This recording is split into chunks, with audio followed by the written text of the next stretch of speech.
I had no knowledge of what the Generational Blessing Seminar was prior to a few days before attending when I got told by my wife that I would be going. Never mind that I had other priorities, because as it goes, when one wants to keep one's better half happy, those other priorities generally get trumped.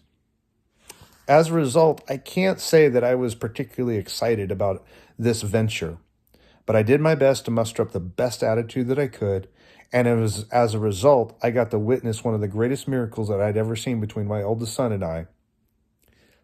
After the first day of the seminar, I came home, and late that night, I discovered my son in the basement moping and having the biggest pity party. You see, he had done very, very poorly on his very first interview for a career job, and he was beating himself up. This type of scenario was not unusual for him, where he would go into this mode of self-abasement and make comments like, "I'm a terrible person and I'm a horrible son." Thankfully, because of what I learned at the seminar that day, I felt more fully empowered and prepared to be able to deal with this situation than ever before. I acknowledged that his performance was absolutely abysmal, but I let him know that that was what he did. It was not who he is.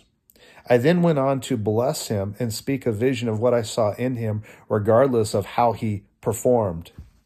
And I did everything that I could to build him up and let him know that I was very, very proud of him and that I believed in him regardless of his failures. The result was astounding.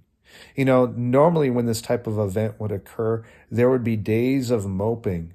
Yet in a mere 15 minutes, I saw his demeanor change. There was a glimmer of hope.